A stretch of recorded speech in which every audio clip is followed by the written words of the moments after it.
Salut Bukavu, rejoignez-nous à l'église Gamaliel Temple, du 14 au 20 avril, plongez au cœur du séminaire La Passion du Christ, avec le pasteur Pierrot. Ensemble, adorons et louons l'Éternel pour le salut accordé par la mort et la résurrection du Christ. Ne manquez pas cette occasion de vous connecter. Soyez les bienvenus.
Nous avons nos Bibles.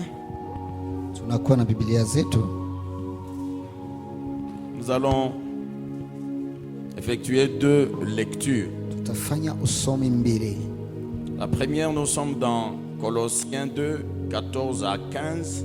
Ya kwanza itakuwa Kolosai 2:14-15. Et la seconde, Na ya pili nous sommes dans Galates 3, 13. Galatia 3:13.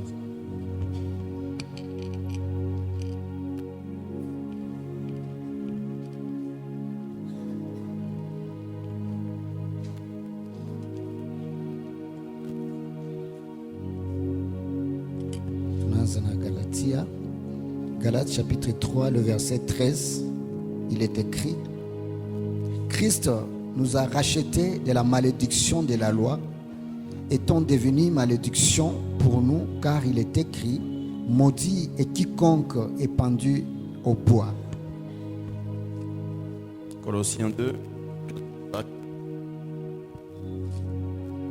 Colossiens chapitre 2, le verset 14 à 15, nous lisons au nom de Jésus-Christ. Amen. Il a effacé l'acte dont les ordonnances nous condamnaient et qui subsistait contre nous, et il a détruit en les clouant à la croix. Il a dépouillé les dominations, les autorités, et les a livrées publiquement en spectacle en triomphant d'elles par la croix, parole du Seigneur. Nous acclamons très très fort pour cette parole. Tunashangilia sana hiyo neno.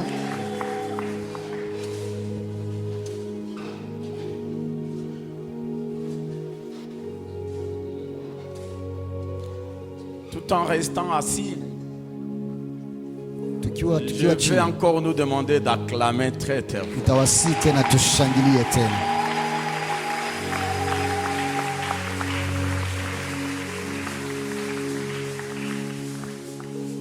Bien-aimés dans le Seigneur, Wapendwa katika Bwana, nous bénissons grandement notre Dieu tunambariki kubwa sana Mungu wetu pour la grâce kwa neema qu'il nous a faite encore ce jour. ambaye ametujalia tena siku ya leo.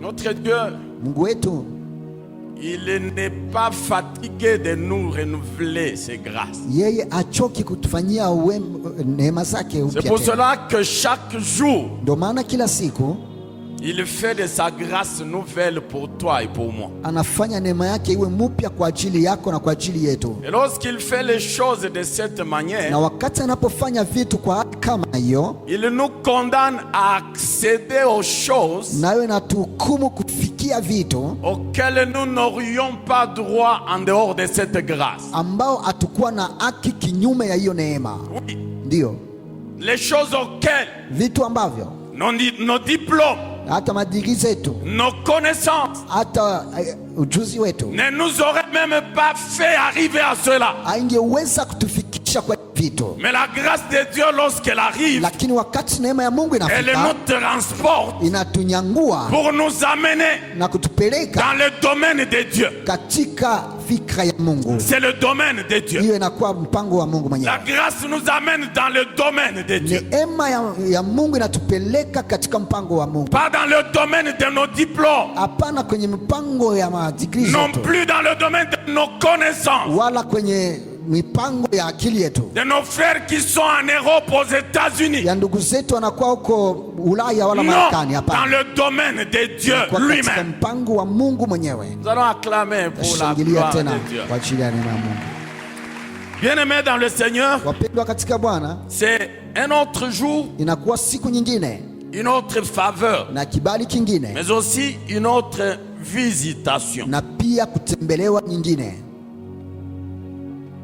Hier, nous étions en train de dire ceci. Jana tulikuwa tukisema hivi, Nous étions en train de parler jana tulikuwa tukizungumzia de 4 faits saillants ya vitu vinne vikubwa qui se sont déroulés ambavyo vilipitika à Gethsemane. huko Getsemani.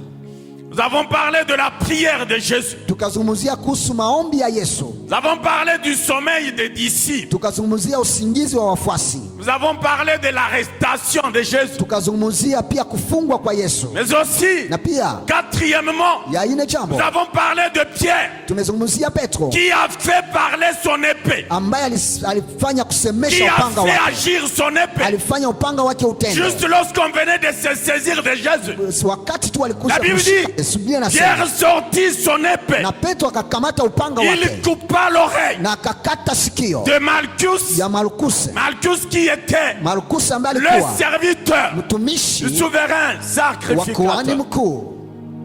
Nous avons longuement, et alors longuement parlé de ces Nasi choses hier. tulizungumzia vitu vile sana hapo jana, Nous allons continuer. nasi tutaendelea. Dieu nous fera grâce pour que Mungu on y atatuneemisha aille un peu plus rapidement ili comme tuende nous allons prier haraka, kwa kuwa tutaomba pia. pour vous. La Bible dit ceci. Biblia inasema hivi, Nous sommes toujours dans Matthieu 26, tukiwa katika Mathayo 26 à partir du 47e verset. kuanzia mstari wa 47. Vous terminez tout le chapitre. Mkimaliza hiyo sura yote, Vous prenez aussi tout le chapitre 27. mkikamata pia sura 27, C'est de ça que nous serons en train de parler. ni hapo tutakuwa kabisa Le tunazungumzia leo. chapitre 28, Kwa mstari wa 18, lui commence par la résurrection de Jésus. sura ya 18 inaanza na ufufuko wa Yesu. Nous en parlerons aussi. Tutaizungumzia pia. La Bible dit ceci, Biblia inasema hivi que ceux qui se saisirent de Jésus kwamba wale ambao walikuja kumfunga Yesu l'amenèrent wakampeleka devant le Sanhédrin. mbele ya Masadukayo. Le Sanhédrin Masadukayo présidé par Caïphe. alikuwa wanaongozwa na Kaifa, Présidé par Caïphe. waliongozwa na Kaifa, Le Sanhédrin, na wale baraza ya wasee c'est juste un tribunal suprême ilikuwa ni mahakama makubwa qui siégeait à Jérusalem. ambayo ilikuwa inasimamisha maneno kwa Yerusalemu. Un grand tribunal Mahakama composé de 73 membres. ikiwa na wanamemba 73. 73. 73. Un tribunal, Mahakama je dirais, le niveau suprême. ambayo inakuwa na kiwango ya juu sana. Ça veut dire quoi? Inamaanisha nini? Ça veut dire que quelqu'un qui est jugé Inamaanisha mtu ambaye amehukumiwa devant ce degré de juridiction, mbele ya mahakama hiyo, les décisions ou les jugements qui sont prises, hukumu ama maamuzi ambayo itachukuliwa huko, ce sont des décisions inakuwa maamuzi qui sont exécutoires. ambao lazima itimilike. Ça veut dire quoi? Inamaanisha nini? Il n'y a pas d'appel. Hakuna tena kurudia nyuma. Parce que tu es jugé à ce niveau-là. Wakati unahukumiwa Tu ne huko, vas pas dire, bon, hausema tena je ne suis pas satisfait de cette décision. na mimi kabisa sitosheke na hii Par uamuzi. conséquent, Kwa kinyume, je vais saisir un autre degré de juridiction. na mimi nitaenda kuona ingine kiwango ya mahakama. Non. Hapana, Là, il n'y a pas d'appel. hapa hakuna kurudi nyuma, Il n'y a pas d'opposition. hakuna kupinga chochote. Les juristes disent Wale wenye sheria wanasema que les décisions kwamba maamuzi prises à ce niveau, ambayo inachukuliwa kwa kiwango hiyo, ils disent qu'elles sont coulées. wanasema kwamba inabubujika, Coulées en force des choses jugées. inaendelea kulingana na vitu waliokuhukumu, Exécutoire. inapaswa kutimilika. C'est là qu'on a amené Jésus. Ni hapo walimpeleka Yesu, Comme pour dire kwa kusema que la décision kwamba qui uamuzi serait prise ambayo ingeweza kuchukuliwa serait exécutoire d'office. itafanyika hivyo hivyo. Jésus ne pouvait pas aller en recours. Yesu angeenda tena kujitetea fasi Si on nyingine. le condamne, Kama wanamhukumu il est condamné na amehukumiwa, et il doit purger sa peine. na lazima apate hukumu wake. Si on l'acquitte, Kama il est wanamfungua acquitté, na wanamwacha il huru, est blanchi, naye wanamwacha il huru, est innocenté. anakuwa si nataka kama natia. Ça veut dire que même le plaignant, Ni kusema hata yule alienda il shtaki ne peut pas dire hawezi kusema cette personne, huyu mtu ou moi je ne suis pas satisfait wala mimi de sitosheki cette décision, na hii uamuzi, je peux aussi aller en na mimi appel. nitaenda kwa Non, wengine kiwango. Hapana, non. hapana, Il n'y avait pas toutes ces possibilités-là. akukukuwa uwezekano yote hiyo. Jésus, Yesu il est devant ana- ce tribunal. anakuwa mbele ya mahakama hiyo, On les lui amène. wanamleta, Il est là. ako pale, On le présente devant les principaux sacrificateurs et les anciens de peuple. wanamtambulisha mbele ya makuhani makuu na pia wazee wa taifa. Pourquoi? Kwa nini? Parce que Kwa sababu c'est le peuple ni taifa à la tête duquel ambayo il y avait Judas kulikuwa Yuda qui sont allés arrêter Jésus. ambao walienda kumsimamisha Yesu. Si vous lisez, la Mkisoma Bible dit Biblia ils inasema étaient envoyés alitumwa par les principaux sacrificateurs. naye kuhani mkuu. Allez-y. Mwendeni, La foule est partie. na umati ukaenda, Une foule nombreuse, umati mkubwa sana, armée de bâtons et des épées. wakiwa na fimbo na mipanga. On en a parlé hier. Tuliyazungumzia jana. Ils amènent Jésus, Na wanamleta Yesu ils le déposent entre les mains na wanampea katika mikono de Caïphe ya Kaifa et des principaux na sacrificateurs. wale makuhani wakuu, Ceux-ci le reçoivent. na hawa wanampokea pia. La Bible dit après, Biblia inasema baada ya hiyo tous les principaux sacrificateurs makuhani wakuu wote et tout le Sanhédrin na baraza ya wazee se mirent wakajiweka à réfléchir kuanza kutafakari ou à peaufiner wala kutafakari, des faux témoignages contre wakileta Jésus. ushuhuda mbaya dhidi ya Yesu, De faux témoignages. ushuhuda wa uongo. Qu'est-ce que nous allons dire? Nini ndio tutasema sisi? Les témoins que nous allons appeler, Na wale washuhuda ambao tutawaleta qu'est-ce que nous allons souffler à leur oreille tutawaambia watasema pour nini, que quand ils vont se présenter, ili wakati watakuya qu'ils disent cela. waseme hiyo. La Bible dit ils ont cherché, Biblia inasema wakatafuta, mais lakini ils n'ont pas trouvé. hawakukutana hata mtu. Bien sûr, il y a des témoins Huenda kulikuwa qui mashahidi se présentaient. ambaye alijionyesha, Peut-être que quand on les écoutait, wakawa wanamsikiliza, on se disait, walisema celui-ci, huyu il ne saura pas parler. hataweza kusema, Ils se sont présentés. nao wakakuja. La Bible dit, Biblia inasema il y eut deux témoins kukakuwa washuhuda wawili qui se présentèrent ambao aussi. wakaonekana kwao pia, On leur donne la place wakawapatia nafasi pour qu'ils fassent leur déposition. ili wapate kuleta ushuhuda wao, Et je les appelle les témoins à charge. na wale wanawaita washuhuda Ils wa viennent pour kuchongea, vous charger. wanakuja kuwachongea, Ils viennent pour plaider contre vous. wanakuja kusema zidi yenu. Les témoins à charge. Wale mashuhuda wenye kuchongea, Deux se présentent. na wawili wakaja On leur donne la place. wakawapatia nafasi. Qu'est-ce qu'ils disent? Wanasema nini hawa? Celui-ci, Huyu il a dit alisema qu'il va détruire kwamba taharibu le temple de Dieu hekalu la Mungu et le rebâtir na kuyajenga dans upya 3 jours. kisha siku 3. Alléluia. Amen. C'est aussi un faux témoignage. Nao pia ni ushuhuda mbaya ama ya Il uongo. a dit, Alisema il va détruire quoi? ataharibu nini? Le temple de Dieu. Hekalu la Mungu. Et lui, il est qui? Na mwenyewe anasema, Il est le fils de Dieu. anasema yeye ni mwana wa Mungu. Ça veut dire quoi? Inamaanisha nini? C'est un enfant anakuwa mtoto ou un fils wala mwana qui va abîmer ambaye ataharibu quelque chose kitu qui appartient à son père. ambayo inakuwa ya baba yake, Par conséquent, na kwa kinyume la chose lui appartient hiyo aussi. kitu nayo inakuwa yake. Si moi je détruis ma chose, Kama naharibu vitu vyangu, qui va s'élever pour aller m'accuser? nani atasimama kwenda kunishtaki mimi? Les juristes diraient, Wenye sheria wanasema cette personne n'a pas qualité. huyo mtu huyo haana kabisa ruhusa. Et le dossier est débouté. Pourquoi? Kwa nini? Faute de qualité Asiyekuwa na ruhusa dans le chef du plaignant. katika yule Il anayeshtaki, n'a pas qualité. yule hastahili. Ça veut dire quoi? Inamaanisha nini? Dans le cas d'espèce, Katika hali hiyo c'est Dieu lui-même ni Mungu mwenyewe qui se serait plaint ambaye ou angejishtaki qui devrait se plaindre. wala angeenda kushtaki. Oui, Ndiyo, c'est lui. ni yeye Mungu, Parce que le temple c'est pour lui. kwa sababu hekalu ni yake, Mais il ne s'est pas plaint. lakini yeye akushtaki. Voilà pourquoi je dis, Ndio maana c'est nisema encore un faux témoignage. nayo pia inakuwa ushuhuda ya uongo. Il a dit, Alisema il va détruire. ataharibu Et dans 3 jours, na kisha siku 3 il va rebâtir. ataijenga upya.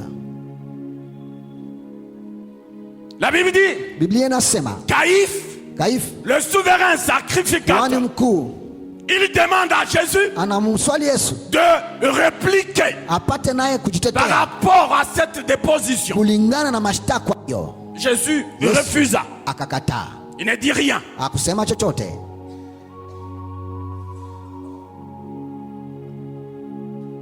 Il est là calme Anakuwa hapa kimya contre cette déposition. zidi ya ushuhuda hiyo ya uongo. Vous savez, bien aimé dans le Seigneur, Unajua wapendwa katika Bwana, il y a certaines choses pour lesquelles, kuna vitu vingine ambavyo ou certaines accusations pour lesquelles, huenda ingine mashtaka ambayo il faut seulement vous taire. lazima mnyamaze kimya, Il faut vous taire. lazima kunyamaza kimya.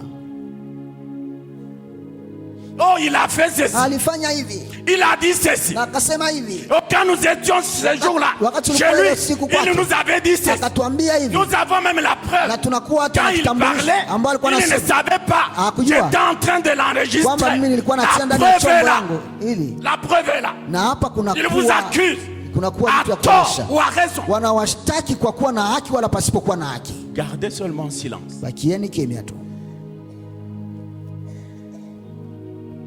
Il faut garder silence. lazima kunyamaza kimya. Jésus garda silence. Yesu akanyamaza kimya. Chemin faisant, Katika safari c'est Haïf lui-même na Kaifu mwenyewe s'adresse à Jésus. anamswali Yesu, Il lui dit, anamwambia je t'adjure par le Dieu vivant. na mimi nakuapia kwa Mungu aliye hai, Dis-nous utuambie si kama c'est toi le Christ, kama ni wewe Kristo le Fils de Dieu. mwana wa Mungu. Là, Jésus répond. Yesu akajibu hapa, Il dit, anasema tu le dis. ni wewe wasema, Ce que tu as dit est vrai. yale ambayo unasema ndio kweli. Je suis le Christ, Niko Kristo, ni le mimi Kristo, Fils du Dieu vivant. mwana wa Mungu aliye hai. Alléluia. Amen.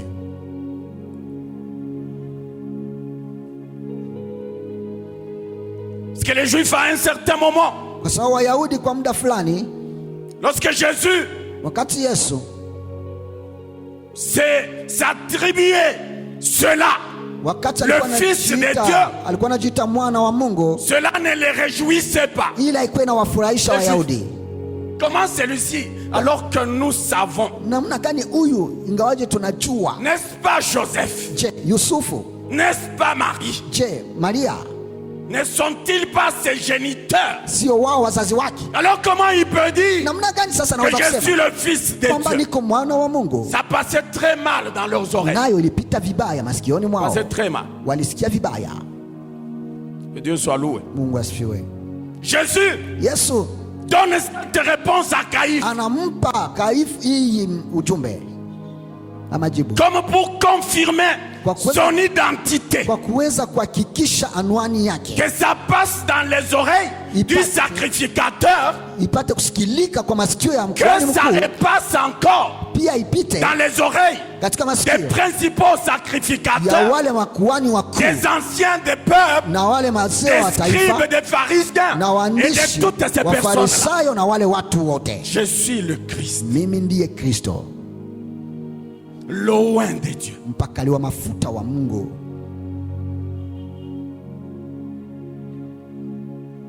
Jésus ajoute, Yesu anaongeza,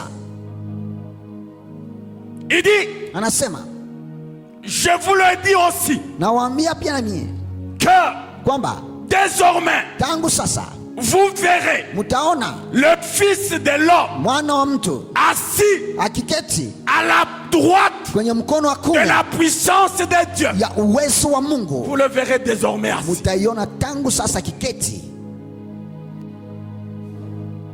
Que Dieu soit loué. Mungu asifiwe. Jésus Yesu se voyait déjà remporter la victoire alijiona tayari akisha kushika ushindi et aller récupérer sa place na akienda kuchukua nafasi yake à côté de la puissance de la droite de Dieu. kando kando ya mkono wa kuume wenye nguvu wa Mungu. Que Dieu soit loué. Mungu asifiwe. Lorsque Caïphe a entendu cela, Wakati Kaifa amesikia hiyo, il a déchiré les habits. akapasua mavazi yake. Il dit à ceux qui étaient là, Anawaambia waliokuwa pale, il vient de blasphémer. anakuja kukufuru, Il a blasphémé. anakufuru huyu mtu.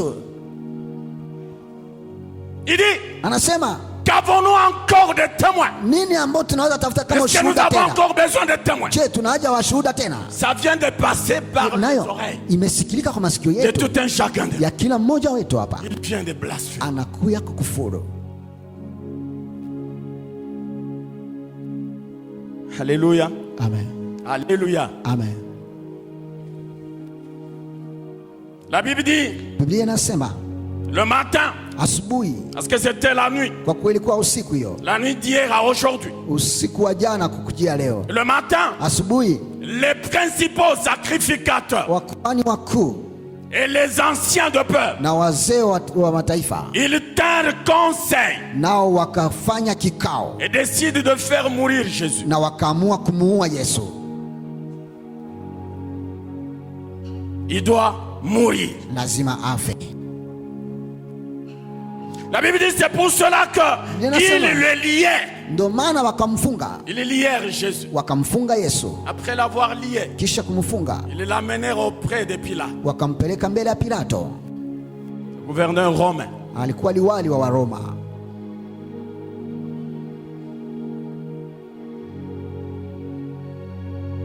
Et lorsqu'il arrive devant Pilate, Wakati anafika mbele ya Pilato, Pilate lui pose à son tour la question. Pilato naye anamswali kwa ngambo yake, Es-tu le roi des Juifs? je, wewe ni mfalme wa Wayahudi? Est-ce que c'est toi le Christ? Je, ni wewe Kristo? Jésus lui répond, il dit, Yesu akamjibu akasema, tu l'as dit. ni wewe wasema. Jésus avait des réponses Yesu alikuwa na majibu à couper le souffle. ambayo ingeweza Tu l'as dit. C'est venu de toi. Inatoka C'est kwako, venu de ta bouche. inatoka kinywani kwako. Et c'est ce que tu as dit là. Ni ile ambayo nasema C'est wewe. ça la réponse. Hiyo ndio jibu hiyo. Après cela, Baada ya hiyo, Pilate s'attendait à ce que Pilato alijichunga kwamba Jésus Yesu rétorque apate tena kujibu aux accusations des principaux sacrificateurs et les autres qui étaient là. kulingana na mashtaka ya wakuhani wakuu na wote walikuweko. La Bible dit Jésus Biblia inasema Yesu n'y répondit rien. Yesu hakujibu lolote, Il est resté calme, akabaki akinyamaza kimya, comme dans ses habitudes. kama ilikuwa desturi yake. Lorsqu'il veut rester calme, il reste calme. Wakati anataka kubaki kimya, anabaki kimya, Et lorsqu'il veut parler, il parle. na wakati atafuta kusema, anasema. Ça veut dire qu'il ne parle pas n'importe comment, n'importe quand, n'importe où. Ni kusema Yesu aseme gisi anataka ovyo ovyo na nafasi yote, Parce qu'il y a des gens comme ça kwa sababu kuna watu kama wao qui vous parlent. ambao wanasema C'est comme s'il y a une mouche qui l'a piqué. kama vile kuna nzi ambayo imemkula.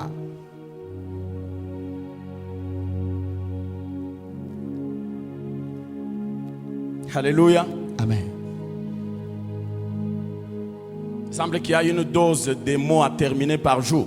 Huenda kunakuwa maneno fulani ambayo lazima amalize kwa siku J'ai lu moja. ça quelque part. Nimeona nafasi moja hivi, Pour nos mamans, nos jeunes sœurs, wamama na wabinti dada zetu, c'est 8000 mots par jour. inakuwa 8,000 msemwa kwa siku, Et pour les hommes, na kwa wanaume 2000 mots par jour. 2,000 maneno kwa siku. Ça veut dire, Na maanisha si papa tu commences, tu es à A, kama baba anaanza kunasema A, maman elle te reprend là-bas, elle arrive à Z, mama anakamata hapa, anafika kwenye Z, ne lui en veut pas.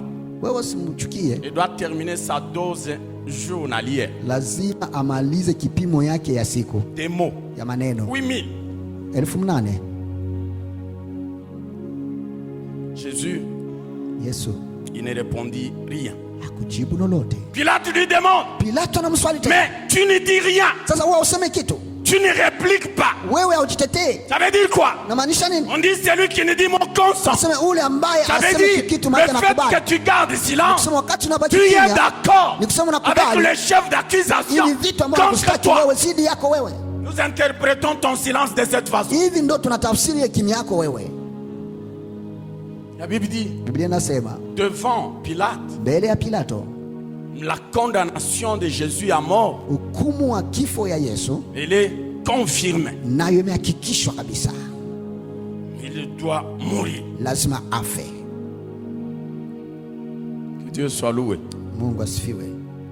La Bible dit, Biblia inasema dans les habitudes de l'époque, katika desturi ya wakati hiyo, Pilate, Pilato à chaque fête, kwa kila sherehe il devait libérer ilibidi amfungue un prisonnier. mfungwa mmoja.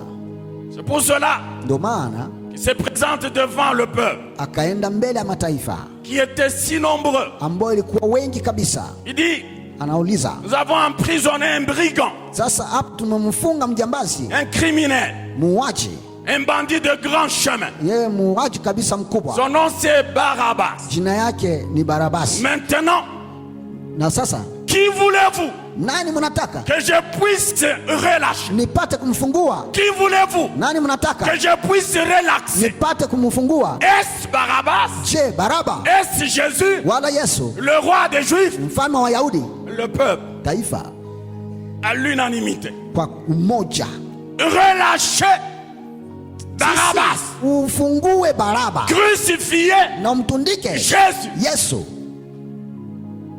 C'était comme un refrain. Ilikuwa kama Sauti kamsemwa, inatoka limoyo. et la voix sortie Inaisha d'un même limoyo. coup, et ça finit au même coup.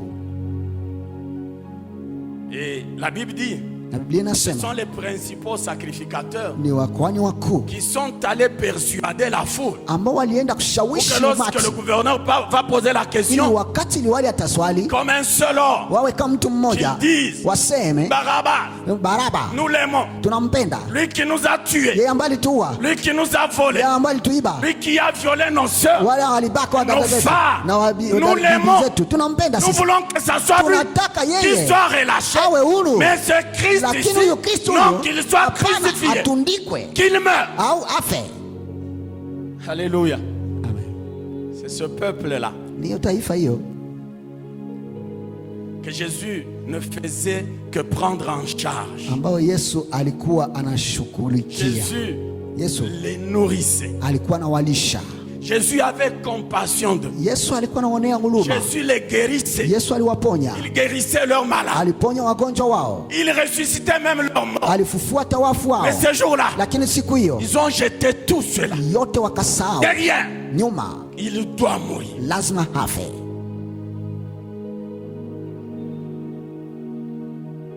Pilate leur demande, Pilato anaswali tena, qu'est-ce que vous lui reprochez? nanyi mnamshtaki Qu'est-ce qu'il nini? a fait? Alifanya nini Quel crime il a commis? na maafa gani alifanya? La réponse c'était quoi? Na jibu lilikuwa nini? Crucifiez-le. Umtundike. Qu'est-ce qu'il a fait? Alifanya nini huyo? Crucifiez-le. Quelle faute il a commise? Crucifiez-le. Alléluia. Crucifiez-le. La Bible dit, Pendant qu'il était assis sur le tribunal. Je parle de Pilate. La Bible dit, sa femme lui fit dire. Il dit, qu'il n'y ait rien entre toi et c'est juste. Pourquoi? J'ai été tourmenté toute la nuit dans mon songe à cause de lui. J'ai été tourmenté. Je n'ai pas dormi. Je n'ai pas fermé l'œil. Alléluia. Le juste des dieux. Même lorsque toi tu n'es pas là.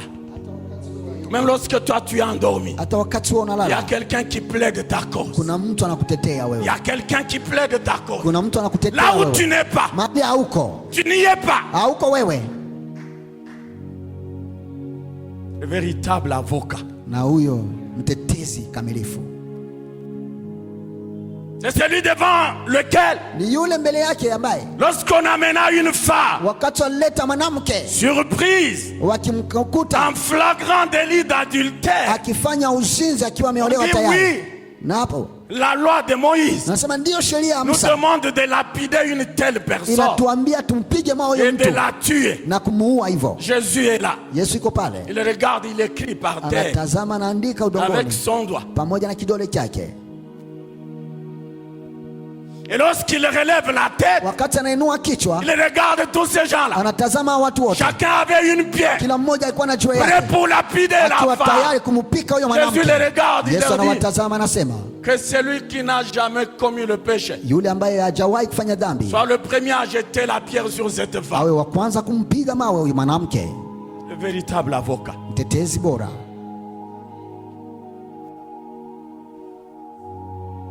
Ça veut dire que tu n'as rien à craindre.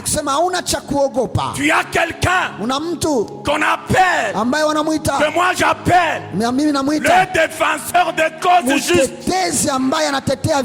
Le défenseur des causes justes. Parce qu'au barreau il y a ce qu'on appelle les avocats de causes perdues. Ça veut dire si tu le prends, d'avance ton sort est scellé. Même si tu avais raison, il va te donner tort. Tu vas être condamné. Mais Jésus, le défenseur des causes justes, que nous pouvons acclamer pour la gloire de Dieu.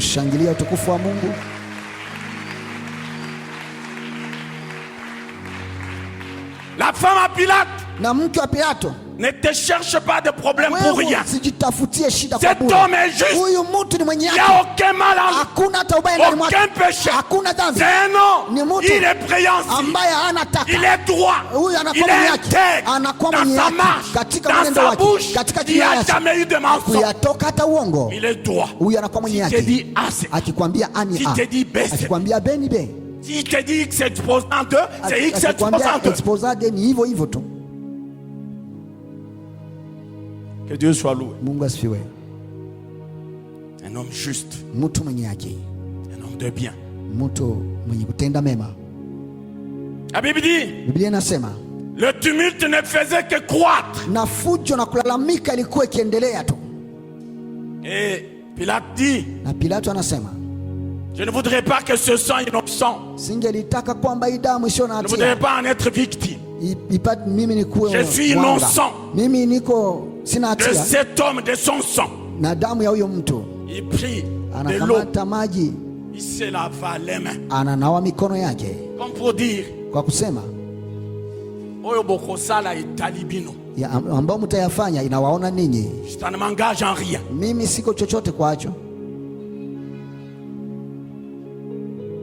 La foule, elle dit, ne t'en fais pas. Nous sommes majeurs. Ce que nous disons nous engage.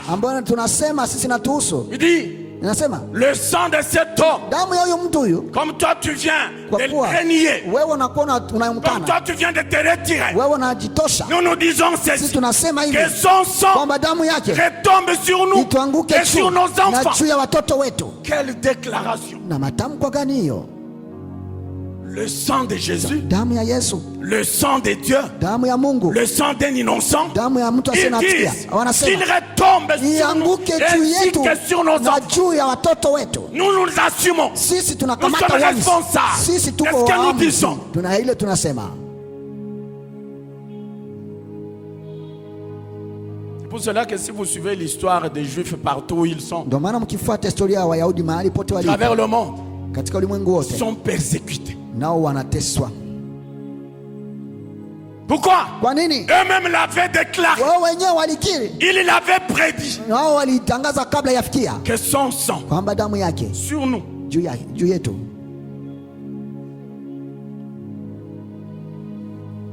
Que Dieu soit loué. Mungu asifiwe. La Bible dit, Biblia inasema tout était fin prêt pour la crucifixion de Jésus. na yote ilionekana kukubaliwa ili Yesu atundikwe. Pilate le remit Pilata anaamkana après lui avoir fait battre des verges. kisha kumupiga mapigo na fimbo, Il remet à sa cohorte. anaipatia kundi hiyo, Allez vous occuper de la suite. nendeni mkatende mnaoyataka. Ils sont partis. Wakaenda Ils ont fabriqué la couronne d'épines. nao wakafanya taji la miba, Ils ont préparé un roseau. nao pia wakatayarisha litete, Ils lui ont enlevé les habits. wakamtoa mavazi yake Ils se sont moqués. na de Jésus. wakamsiaki Yesu. Après quoi? Kisha Ils lui hiyo ont remis les habits. wakamvalisha tena Ils mavazi, lui ont fait porter la croix wakambebesha msalaba jusqu'à Golgotha, mpaka Golgotha, ou sur ce lieu appelé le lieu du crâne. mahali panaitwa mahali pa mfupa wa kichwa. Lorsqu'ils sortirent, Alipotoka la Bible dit, ils Biblia croisèrent akakutana un Simon de Cyrène. na Simoni wa Kirene, Ils le contraignirent à porter la croix de Jésus jusqu'à Golgotha. wakamshurutisha abebe msalaba wa Yesu Simon prend la mpaka croix. Simoni akabeba, Et Jésus est là en train de suivre na Yesu akiwa akifuata jusqu'à sur le lieu du crâne. mpaka mahali panaitwa mfupa wa Jésus kichwa. Yesu fut crucifié. akatundikwa huko. Alléluia. Amen. Où ton Seigneur Bwana wako fut crucifié. akatundikwa, Où le juste mwenye haki fut crucifié. akatundikwa, Où l'innocent ambaye asiye na hatia fut crucifié. akatundikwa. Jésus. Yesu.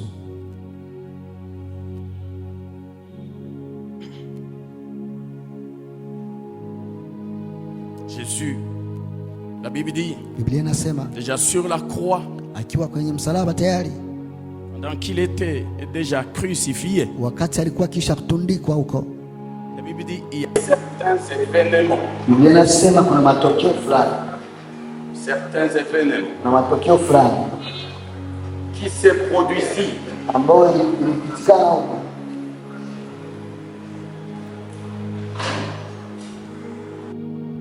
Certains événements se produisent. Des événements extraordinaires. Des événements jamais vécus dans l'histoire de l'humanité. Je vais vous en parler pendant quelques minutes. Et nous serons en train de continuer. Le premier événement, la Bible dit ceci: il eut des ténèbres sur toute la terre. Les ténèbres sur toute la terre.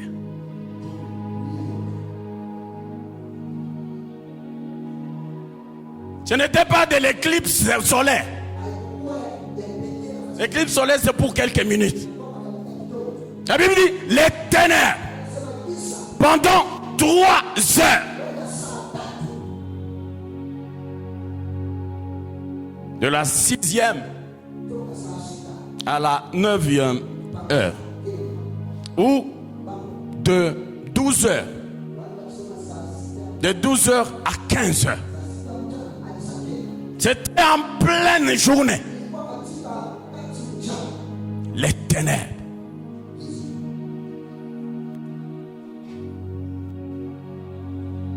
Pourquoi les ténèbres? Parce que le monde venait de refuser la lumière. Le monde venait de refuser la lumière.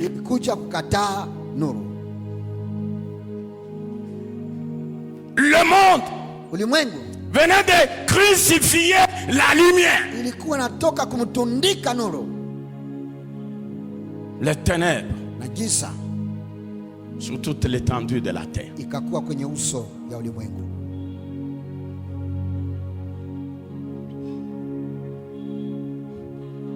Qu'est-ce que cela signifie?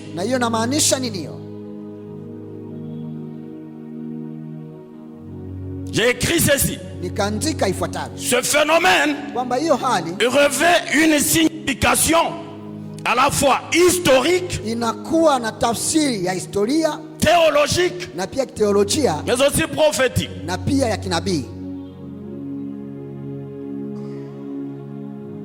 Le petit tas, parce qu'il y en a autant. C'est un signe surnaturel de jugement divin.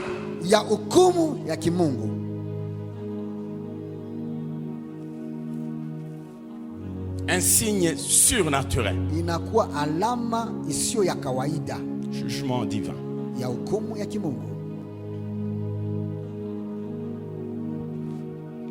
Dans la Bible, les ténèbres sont souvent associées au jugement divin. Vous pouvez retrouver cela dans Exode 10, 21 à 23. Amos 8, 9. Joël 2, 30 à 31.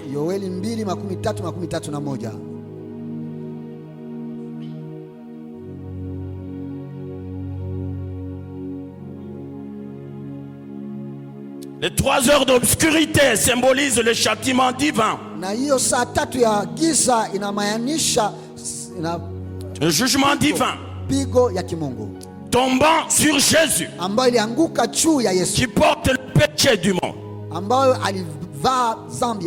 2 Corinthiens 5, 21.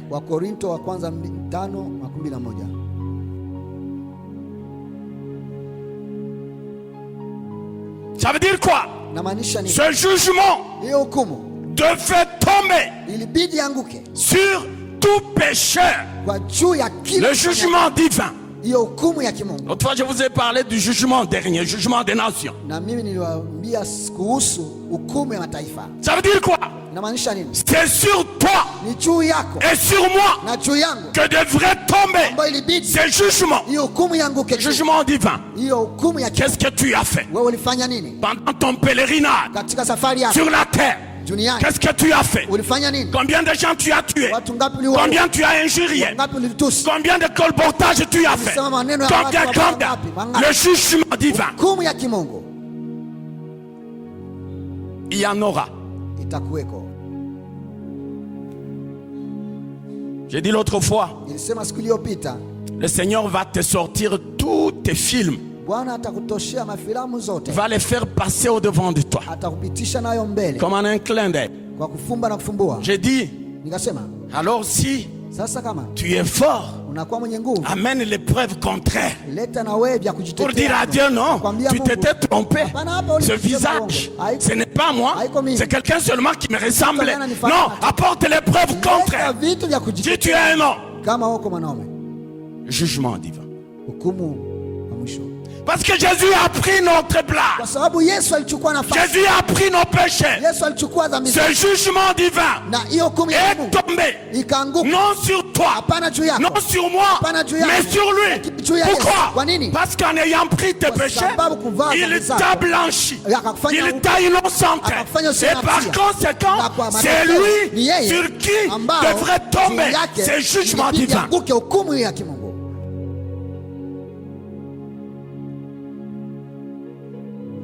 Que Dieu soit loué. Jésus a fait un travail extraordinaire. Un travail extraordinaire.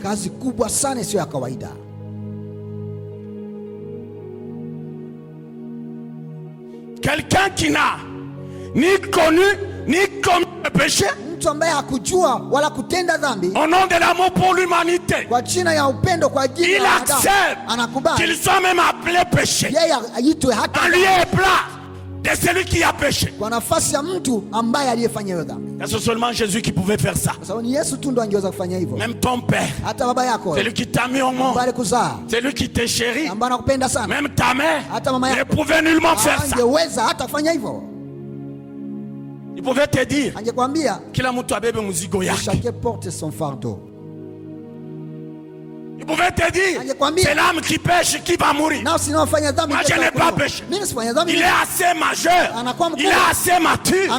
Demandez-lui, il va vous répondre. Comme l'histoire là de Jean. Qu'il réponde de ses actes.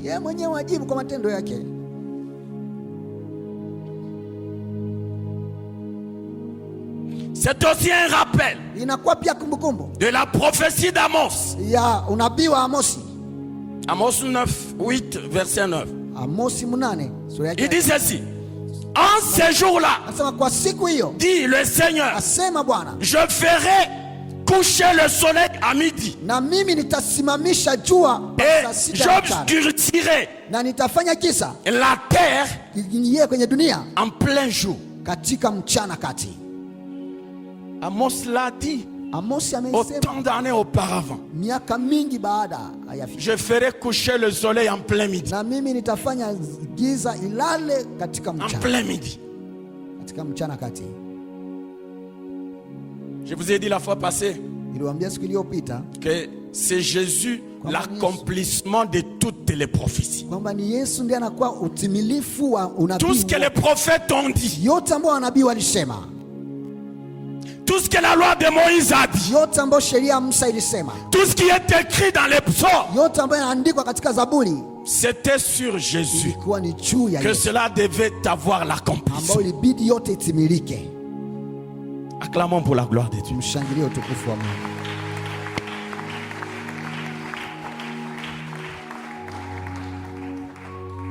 Donc c'est des choses qui étaient déjà annoncées longtemps à l'avance. Comme Dieu dit dans Isaïe, j'annonce longtemps à l'avance des choses qui doivent arriver. Pourquoi il les annonce longtemps à l'avance? C'est parce que ce qu'il a dit, il l'a dit.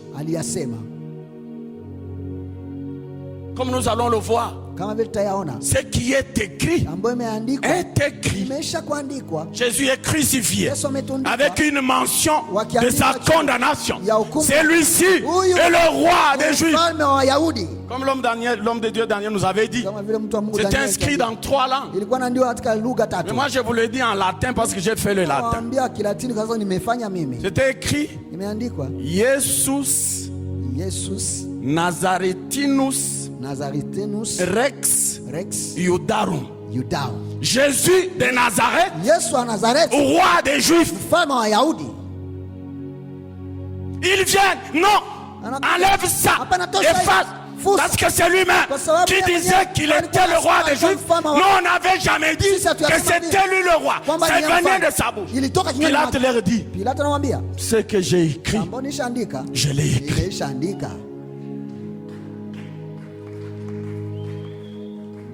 Ce que Dieu a écrit sur ta vie, c'est déjà écrit. C'est déjà écrit. Et c'est déjà écrit. C'est déjà écrit. Pourquoi te plaindre? Pourquoi te promener avec un visage inquiet? Pourquoi frapper à des portes demandant l'aide, le secours? Non, bien-aimé dans le Seigneur, tu as une histoire et ton histoire a été écrite par Dieu lui-même au moyen de l'encre indélébile de son sang, du sang de Jésus. L'encre indélébile du sang de Jésus.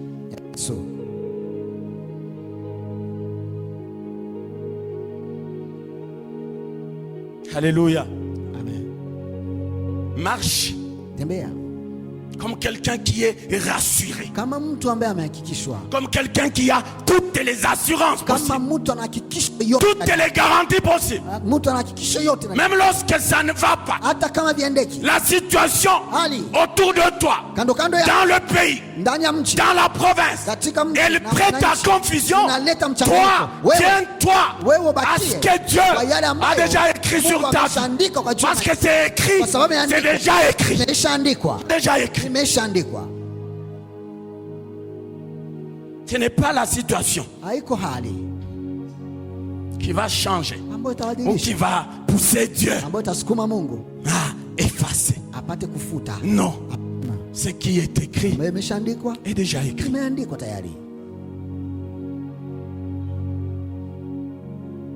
Alléluia. Amen. Le petit B. L'accomplissement de la souffrance rédemptrice de Christ. Une souffrance rédemptrice. Alléluia. Amen. Comme qui dirait une mort qui donne la vie.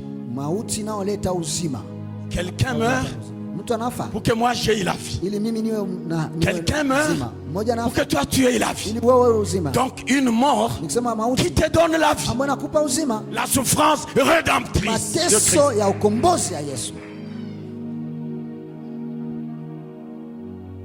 C'était, je dirais, une bonne souffrance.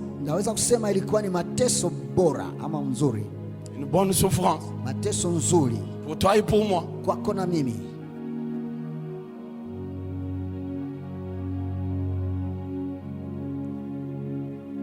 Le petit point suivant. Une confirmation de la divinité de Christ.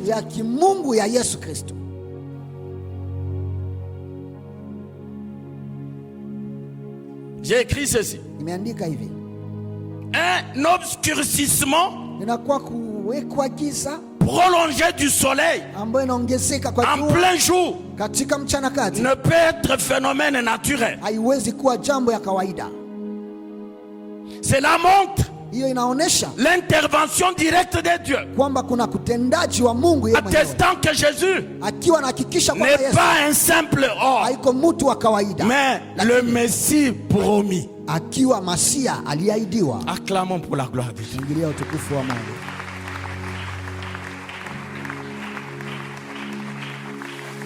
C'était pour dire, ce n'était pas un simple homme qui venait de mourir. Imaginez-vous, si c'est Barabbas qui mourait, un homme ordinaire, il n'y aurait eu rien. Rien.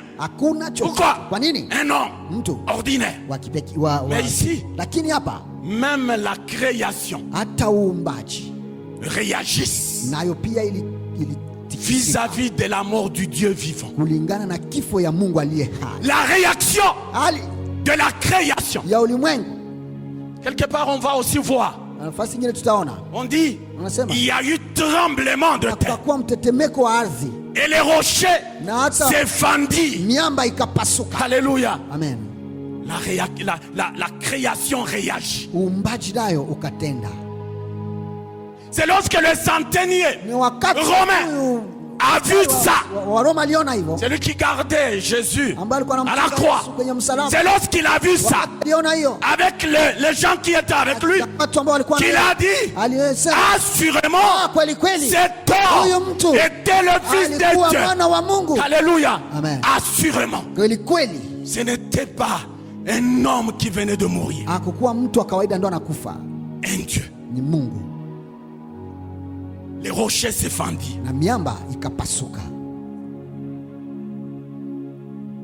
Un séisme. Je ne sais pas de quelle magnitude. C'est fit senti. Pourquoi? Il y a un créateur qui venait de mourir. Alors toute l'œuvre de la création devait réagir. Comme pour dire, vous avez tué notre créateur. Vous avez tué notre créateur. C'est le créateur que vous avez tué. La création témoigne.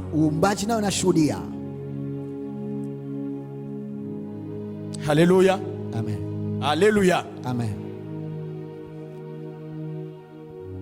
Il y a eu l'obscurité sur toute la terre. Il y a eu le tremblement de terre pendant lequel les rochers se fendirent. Et notre événement, la Bible dit, le voile du temple se déchira en deux morceaux, du haut au bas. Alléluia. Amen.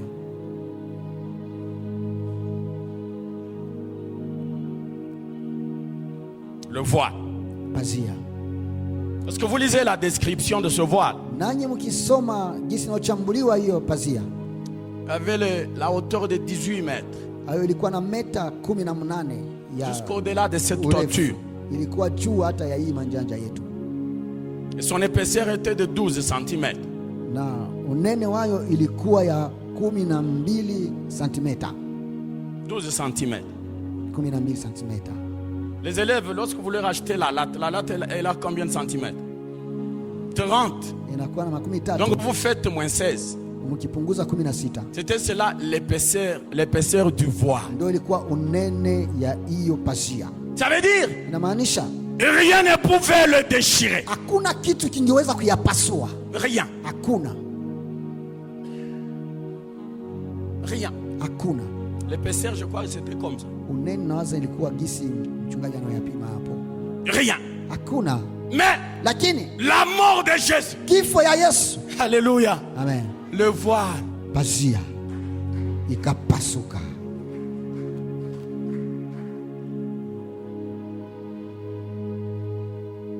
Qu'est-ce que cela signifie?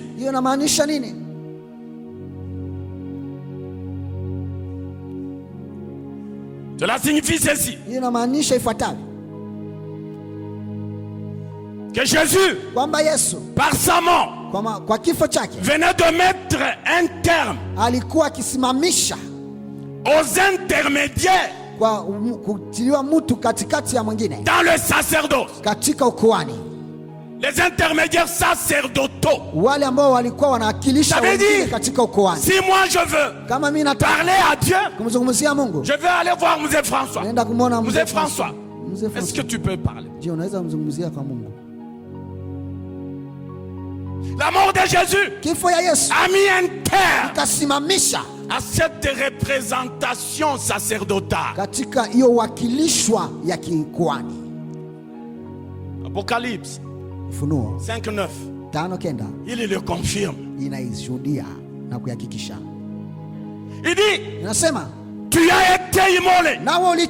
Et c'est toi qui as racheté pour Dieu par ton sang les sorts de toutes tes tribus, de tout peuple, de toutes tes nations. Et tu as fait d'eux un royaume et des sacrificateurs pour Dieu.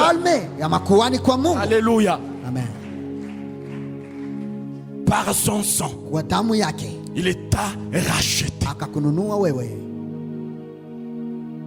Il ne s'est pas limité à ce rachat. Il a fait de toi un sacrificateur. Dans l'ancien temps, ce sont les sacrificateurs qui entraient dans le lieu très saint. Et une fois là. Pourquoi? Pour aller plaider la cause des péchés du peuple. Aller offrir les sacrifices. Amener le sang des animaux. Ce sang qui ne faisait que couvrir les péchés du monde pendant une année. Lorsque le voile se déchire, wakati pazia inapasuka, Jésus ouvre la voie pour toi. Yesu anakufungulia. Ça veut dire que tu peux quitter là-bas. Tu entres jusque dans les lieux très saints. Pourquoi? Kwa nini? Parce que tu es sacrificateur. Pourquoi? Parce qu'un sacrificateur, il doit amener les sacrifices dans les lieux saints. Tu sais désormais amener les sacrifices de louange, les actions de grâce dans la présence de Dieu, sans passer par l'intermédiaire, parce que tu es fait sacrificateur.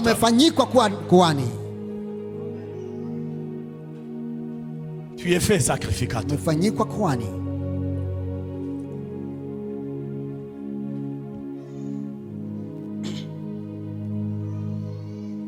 Alléluia. Amen. Jésus, le plus grand souverain sacrificateur. Lui n'est pas entré avec le sang de bouc, avec le sang de chair. Il est entré avec son propre sang. Et il l'a fait une fois pour toutes. Une fois pour toutes. Une fois pour toutes. Une fois. Ça veut dire quoi? Ça veut dire c'était le sacrifice efficace. Le sacrifice unique en son genre. Le sacrifice qui n'a pas couvert tes péchés, mais qui les a ôtés. Voici l'agneau de Dieu qui ôte les péchés du monde. Jésus.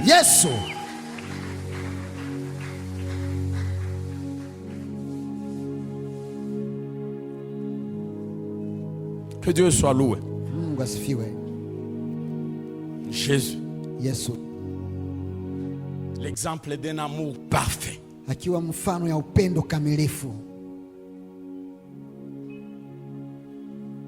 Il dit, Père, je suis là, envoie-moi. Je suis prêt à aller défendre ce frère, cette soeur. Je suis prêt à quitter le trône, à laisser mes honneurs, mes gloires, et de descendre pour aller sauver quelqu'un. Que Dieu soit loué.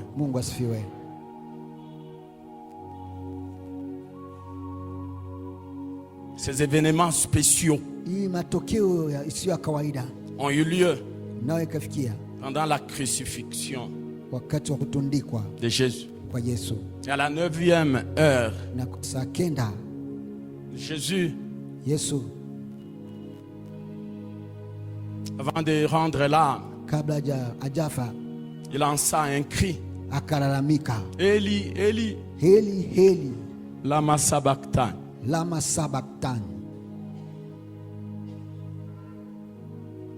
Mon Dieu, pourquoi m'as-tu abandonné? Mungu wangu, kwa nini umeniacha? Je vous ai dit hier comment? Niliwaambia jana namna gani? Pendant que l'heure était en train d'approcher, wakati saa yake ya kufa ilikaribia, le cœur de Jésus moyo wa Yesu était envahi par des tristesses et des angoisses. Ilishikwa na machungu kabisa. Lorsqu'il était en train de voir la coupe, wakati alikuwa akiona kikombe,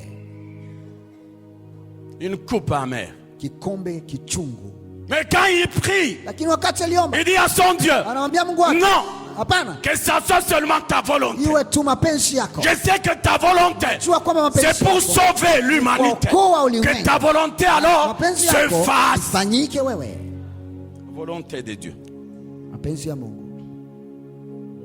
Ah, que Dieu soit loué.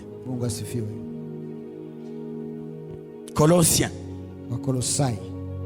Il a effacé l'acte dont les ordonnances nous condamnaient et qui subsistait contre nous. Alléluia. Amen. Il dit, il a effacé.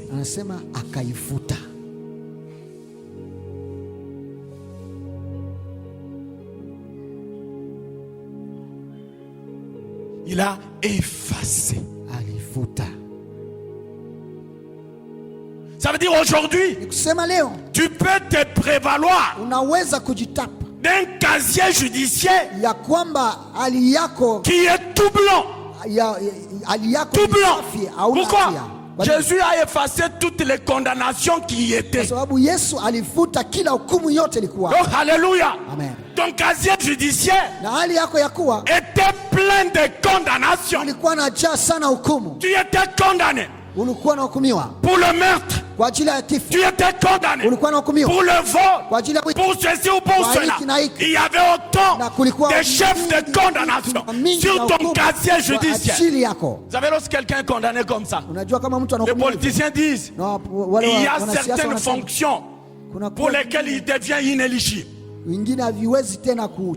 Personne non grata. La personne indésirable. Pourquoi? Parce que le casier judiciaire montre que la personne avait été condamnée. Et tous les chefs de condamnation sont sur le casier judiciaire. Jésus est venu. Il a effacé.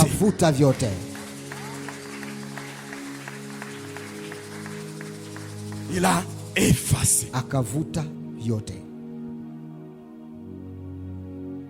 Un acte, c'est quoi?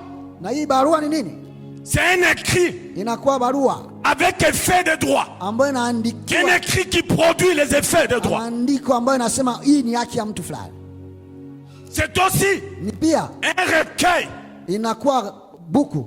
qui rassemble ou qui archive toutes les décisions des autorités. Toutes tes condamnations étaient archivées dans cet acte en tant que recueil. Ça veut dire qu'on pouvait venir, on ouvre la page 1, la page 2, la page 3. Sur toutes ces 3 pages, il y a des ordonnances qui te condamnent à ceci ou à cela. Jésus, il a akafuta yote.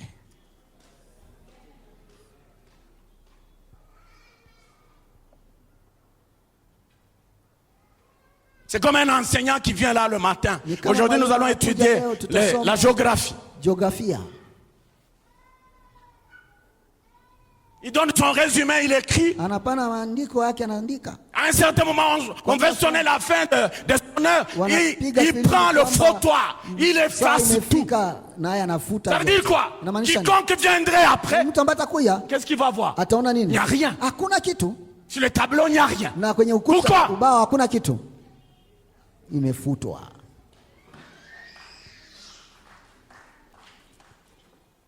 C'est ce que Jésus a fait. Il dit il a dépouillé les autorités et les dominations. Il les a livrés publiquement en spectacle, en triomphant d'elles sur la croix. Il a dépouillé.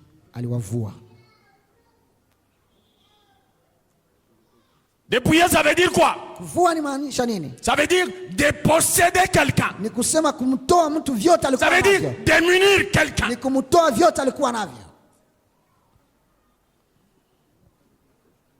Nous avions parlé de Ephésiens 6:12 hier. Nous n'avons pas à lutter contre la chair et le sang.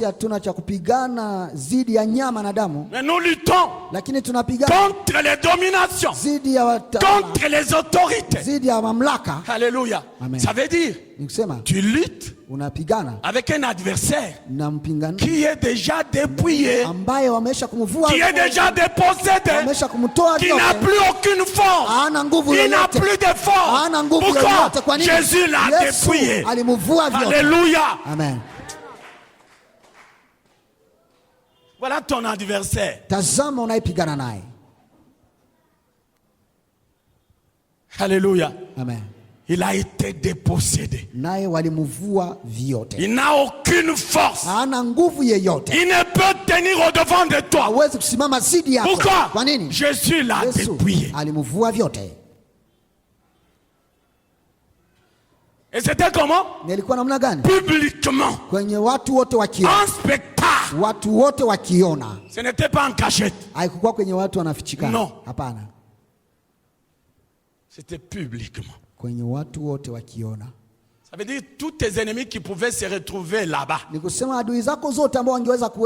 Ils auraient vu ce que Jésus était en train de faire de tes autorités, de tes dominations. C'est ainsi qu'ils aussi pouvaient se dire, ah, c'est ça le sort qui nous est aussi réservé. Pourquoi? Parce que nous faisons partie du panier de ces ennemis. Le sort de tes ennemis est déjà scellé. Ils ont été dépouillés. Tu peux livrer tes combats avec toutes les assurances. Avec toutes les assurances. Avec toutes les garanties. De les emporter. D'emporter tes combats. Alléluia. Amen. Le temps, il est jaloux. On va prendre la partie de ce message le dimanche. Et puis nous serons en train d'entrer dans le message. Dans le message pascal. Que Dieu bénisse sa parole, que Dieu vous bénisse.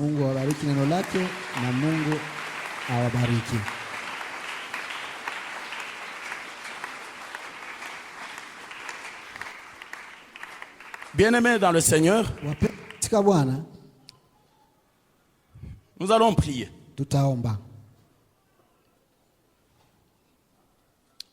J'étais en train de vous dire, on en parlera. Peut-être pendant quelques secondes. Jésus dit, dans Jean 19:30, il dit, tout est accompli. Tout.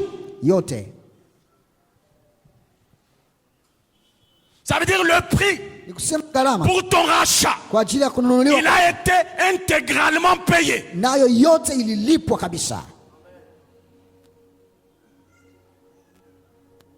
Intégralement payé. Il a payé le prix de nos péchés. Il n'a pas eu de la peine pour se rabaisser, abandonnant le tout. Il n'a point lâché. Et maintenant j'ai la vie. Jésus a payé le prix. Allons-y, bien-aimés. Il a payé le prix de nos péchés. Il n'a pas eu de la peine pour se rabaisser, abandonnant tout. Il n'a point lâché, et maintenant je la vie. Nous allons tenir debout. Il a payé le prix de nos péchés. Il n'a pas eu de la peine pour se rabaisser, abandonnant le tout. Il n'a pas lâché, et maintenant je la vie. Il a payé le prix de nos. Il a payé le prix de nos péchés. Il n'a pas eu de la peine pour se rabaisser, abandonnant le tout. Il n'a point lâché, et maintenant je vive. Je cherche l'éternel. Je cherche l'éternel. Et il m'a répondu. Il m'a délivré. Jésus. Et tout est payé. Quand on te fait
Bien-aimés dans le Seigneur,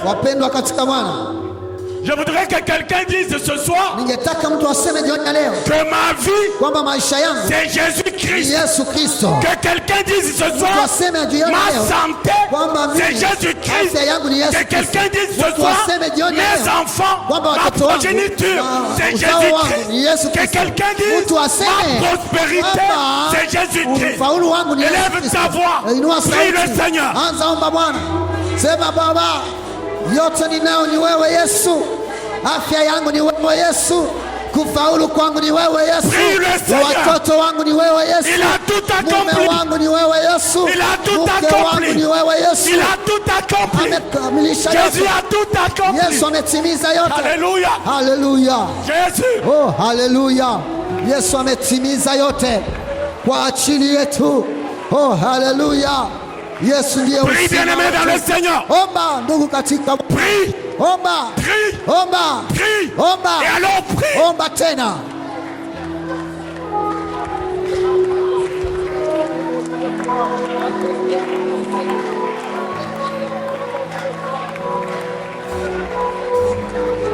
Tu as droit à tout. Unakuwa haki na yote. Tu as droit à tout. Unakuwa na haki kwa yote. Parce que Jésus a tout accompli. Kwa sababu Yesu ametimiza yote. Alléluia. Amina. Prie le Seigneur. Omba Bwana. Prie le Seigneur. Omba Bwana. Bénis le Seigneur. Omba Bwana. Parce qu'il a tout donné. Kwa kuwa alitimiza yote. Il t'a tout donné. Alitoa yote. Alléluia. Amina. Jésus.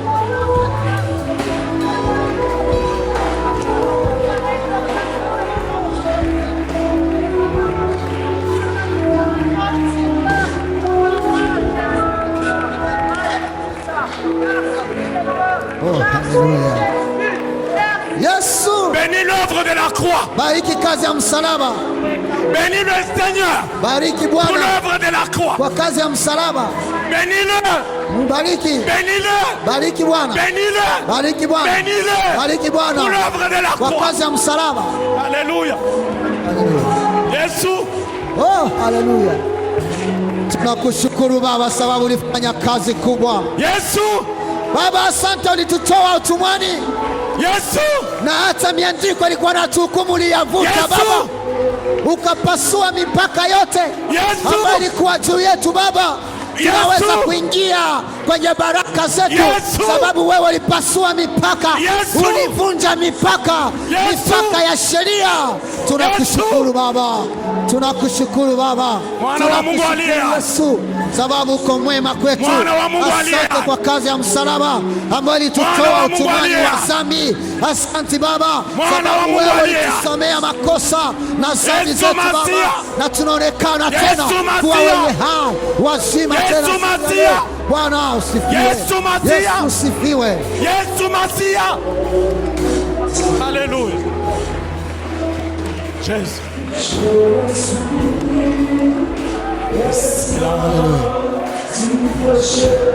Oh, haleluya. Haleluya. Yesu uko mwema Baba. Yesu uko mwema Baba. Yesu uko mwema Baba. Yesu uko mwema Baba. Je ne suis plus esclave de la chair.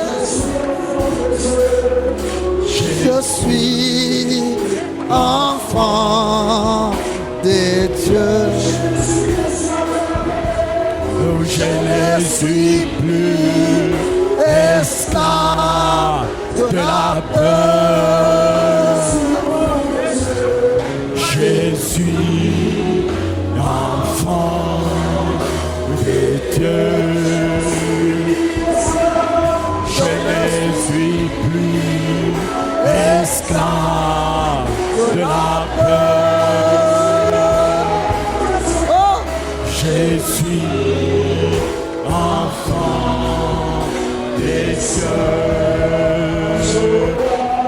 Jésus. Alléluia.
Bien-aimé dans le Seigneur, tu es malade ce soir, unakuwa mgonjwa jioni ya leo, prends ta main droite, chukua mkono wako wa kuume, pose là où il y a le problème de maladie. Utie mahali ambapo umeumwa. Tu as un autre problème. Unakuwa na shida nyingine. Prends tes deux mains, kamata mikono yako, pose-les sur ta tête, kwenye kichwa chako. Alléluia. Alléluia. Jésus est là ce soir. Yesu yuko hapa. Le vainqueur de la croix. Il est là ce soir. Le vainqueur de la tombe. Il est là ce soir. Et il est là pour te faire du bien. Il est là pour te faire du bien. Il est là pour te consoler. Il a dit tout est accompli. Il a tout accompli. Pour ton bien, pour ton bonheur, pour ta paix, pour ta bonne santé. Il a tout accompli. Alléluia. Les serviteurs de Dieu, watumishi wa Mungu, nous allons entourer le peuple de Dieu. Tutazunguka taifa la Mungu. Les serviteurs, watumishi wa Mungu, ceinturons le peuple de Dieu. Pata kuzunguka taifa la Mungu.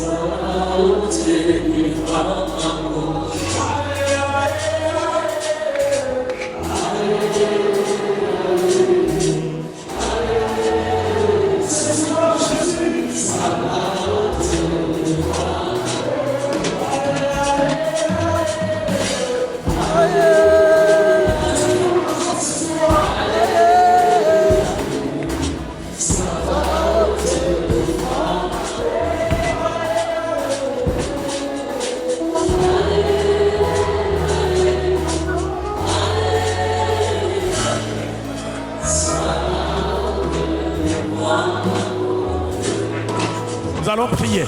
Tutaomba. Ensemble avec les serviteurs de Dieu tout autour. Nous allons demander. Nous allons dire à Jésus. Il a tout accompli. Nous allons en train de dire que le frère et la sœur qui sont malades, parce que Jésus a tout accompli, que les maladies les quittent, les problèmes d'ordre divin, Jésus a tout accompli. Nous allons demander que la solution descende ce soir.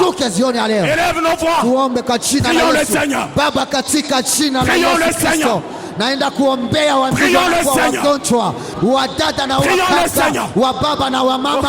Naomba neema ya uponyaji hapa Baba, kwa jina la Yesu Kristo. Acha nguvu ya uwezo wa Roho Mtakatifu Baba ushuke sasa na kuleta umoja, kuleta amani ndani ya miili yao, wakipata uponyaji kutoka kwako Baba.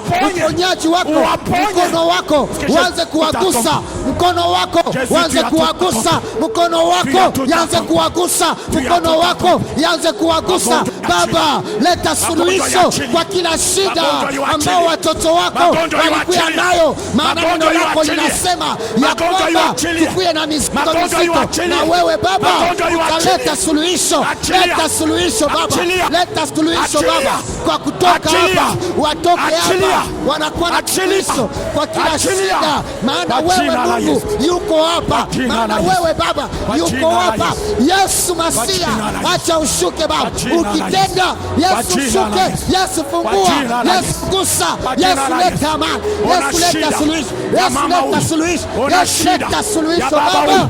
Una shida ya mtoto huyu, ya kijana huyu, Hakuna kisichowezekana. Hakuna kisichowezekana kwako Baba. Acha Baba utende. Acha Baba utende. Acha Baba utende. Acha Baba uguse. Acha Baba ufungue. Acha Baba uponye. Acha Baba ujibu maswali ambayo Bwana ilikuwa nakosa majibu. Acha Baba uguse. Acha Baba uguse. Gusa watoto, gusa wa baba, gusa wa mama, gusa vijana wapate nguvu kutoka kwako Baba. Yesu, anza kugusa Baba. Tembea katika mkutano Baba, tembea Baba, tembea Baba, gusa Baba, gusa Baba, gusa. Leta suluhisho, leta amani, leta afya, leta amani ndani ya mioyo kwa jina la Yesu. Baba, mbingu yako, mbingu iko wazi, mbingu yako Baba iko wazi. Acha malaika wako ashike na kuponya, ashike na kuponya, ashike na kuponya mkono wako Baba. Yes.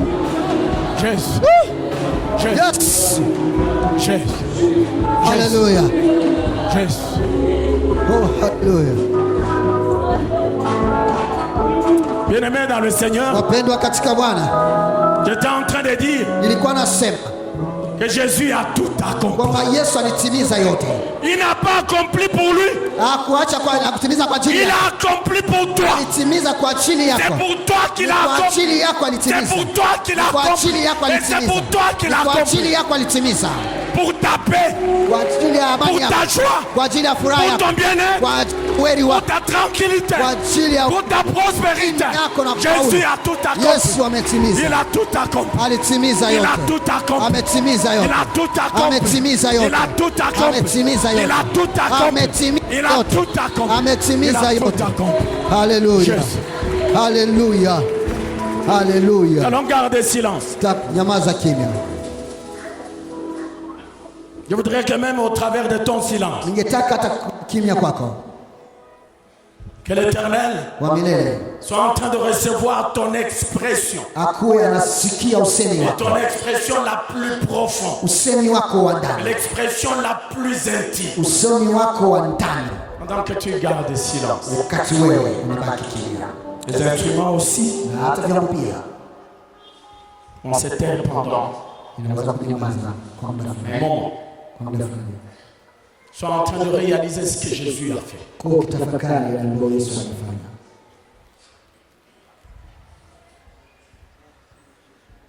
Tu étais loin de Dieu. Par son sacrifice. Il est venu te rapprocher de Dieu. Il est venu te réconcilier avec le Père.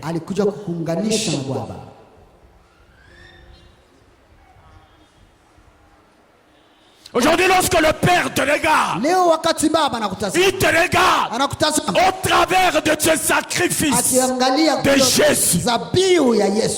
Tu es compté parmi les justes. Parce que Jésus t'a justifié. Tu es justifié. Tu es justifié.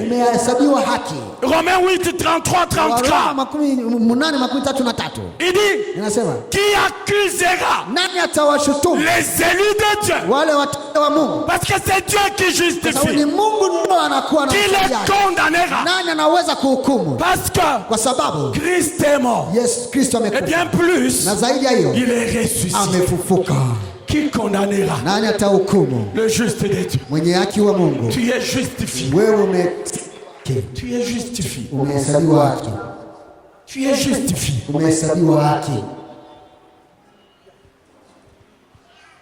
Seigneur, oh, c'est toi qui nous justifie. C'est toi qui nous justifie. Parce que c'est toi qui nous as justifiés. Nous étions loin du salut. Les nations, sans droit au chapitre, et à ces chapitres sur le salut. Toi, tu es venu. La Bible dit, il a fallu qu'il y ait un peu d'endurcissement de cœur de ton peuple, des Hébreux, pour que toi, tu te tournes vers les nations. Béni soit ton Seigneur. Béni soit ton Seigneur. Oh, l'auteur de notre salut. L'auteur de notre salut. L'auteur de ce salut éternel. Tu es venu Jésus. Tu as ouvert la voie. Et la voie pour la vie éternelle. Le voile est déchiré. De haut en bas. Comme pour dire que le salut nous est venu d'en haut. Voilà pourquoi le voile s'est déchiré. À partir du haut. Pourquoi cela? Parce que le haut signifie notre destination finale. La route a commencé par le haut et il est venu jusqu'à nos pieds pour que nous puissions monter et monter sans nous perdre jusqu'à la destination. Père, mon âme te bénit. Mon âme te bénit. Mon âme t'exalte. Mon âme te magnifie. Mon âme te célèbre. Mon âme te proclame. Mon âme t'acclame même. Alléluia. Alléluia. Alléluia. Alléluia. Alléluia. Alléluia. Alléluia. Alléluia. Alléluia. Alléluia. Merci Jésus. Asante Yesu.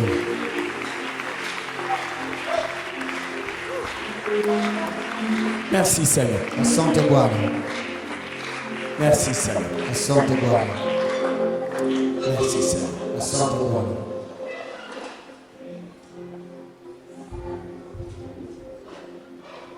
Que Dieu bénisse sa parole, que Dieu vous bénisse.